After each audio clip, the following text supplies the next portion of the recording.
Welcome back. Canada's skyrocketing cost of living and the impacts of climate change have some pushing for more mass transit. In fact, advocates in some Canadian cities want to follow 100 other communities around the world by making public transit completely free. Our Nick Purdon here's the plan. Excuse me, I'm on the city council and we're looking at the issue of the transit system. Would it be okay if I ask you a couple questions? Sure. Okay, great. Meet Ben Isaac. He's riding the number 22 through Victoria because he has big plans for the transit system here. Well, what we've done is we eliminated transit fares for people under 19, and now we're thinking about doing that for everyone in the city. That's right. Councillor Isaac wants to make transit free for everybody in Victoria all the time. What do you think of that kind of a policy? It would make things a lot easier. Definitely would. Rent here is really expensive, so it's a little hard to come up with a bus fare sometimes.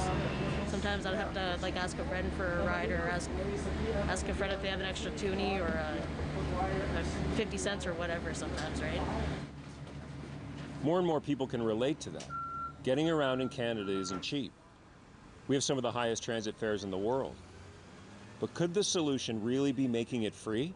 Is that even possible?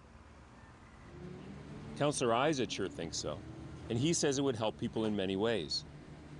The goal is to remove fares as a barrier to people taking the bus, whether to access employment, to access education or culture, to visit with friends or family. And so I think removing those barriers to mobility is really important. Councillor Isaac already has 2 victories under his belt. He convinced Victoria to be the first city in the country to make transit free for anyone under 19. And this year he did the same for low-income seniors. Now he wants to go all the way. How do you try to convince people about your idea? The idea comes from the fact that we have thousands of community members with economic need, and they're having trouble just getting by. I do a lot of listening and asking them what they think and see what they come up with, and then based on that kind of dialogue, either advocate more persuasively or just reflect on what the response is. While Councillor Isaac is pushing for free transit to go to a citywide referendum this fall, for now he's going more bus by bus. I don't have a problem with the pricing, per se, of the bus. I think my biggest issue right now is more the fact that buses are showing up extraordinarily later than they used to. Yeah, so your concerns around the service levels. You know, when your bus shows up 15, 20 minutes late, that sometimes determines whether or not you get in trouble on your job. That's a really good point. Yes. Canadians depend on public transit every day, and so, yeah, the stakes are high. I think you need to improve your system before you open up the fares. You've got to get more people using it. No, it's a good point. Some people wonder whether it's a bit of a chicken and an egg scenario, that if we had more riders, would the public demand the improvements? You've got to have a better system. One of the other arguments Councillor Isaac gets is an old one: taxes, as in they'd have to go up. He estimates going fare-free would cost the city $10 million. You want transit to be funded just like healthcare? Yep, through the tax system, that there aren't any financial barriers to people getting on the bus. When you go to the emergency room, you don't pay an admission fee. How big a challenge is the fact that you'd have to raise taxes? We raise taxes all the time. I don't like to do it. I often argue against it. This year we're adding $5 million in taxes just for policing. That $5 million right there is half of the amount we need to eliminate transit fares in this community. Well, Victoria has its champion and is the city that's closest to having free transit. The movement has support across the country. Hi there, I'm with Free Transit Ottawa. We're trying to make bus service in the city better and free. This is a main transit hub east of downtown Ottawa, and it's where Nick Grover is trying to drum up support. Hey folks, how's it going today? I'm with Free Transit Ottawa. We're trying to make bus service in the city better and free. People like free transit, they like the idea of it, but it's been it's been talked about so heavily by politicians as something that just isn't feasible or isn't doable.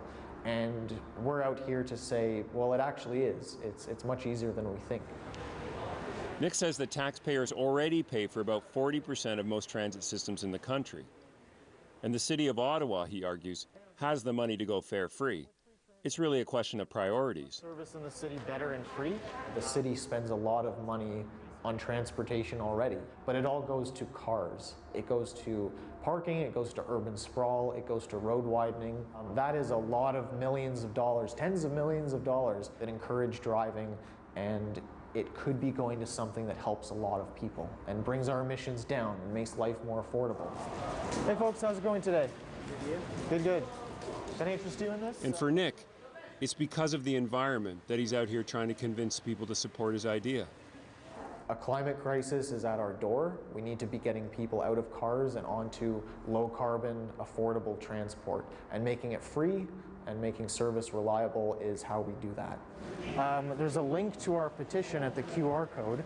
We're basically asking City Council to begin making bus service free, so it's affordable, it's accessible, people don't have to use their cars to go everywhere. Sounds good. It's true that people's cars are their single biggest contributor to climate change. And experts say one of the only ways we'll hit our climate targets is if we get more people to ride the bus. And Nick isn't willing to sit on the sidelines and wait for that to happen. I don't want to wake up one day in an extreme climate catastrophe and worry that I didn't do enough or I didn't do my part. I want to make sure that, me and the people I work with, that we do our part to avert climate catastrophe or the worst aspects of it. That's the hope. If you still think that this is a radical idea, consider this. There are about 100 municipalities around the world that already have free transit. And Councillor Isaac says he won't stop until Victoria is next. I think it's an idea whose time has come. I think it's an outside-the-box idea, but I think it's a common sense idea that resonates with a lot of the values of our society. Nick Purdon, CBC News, Victoria.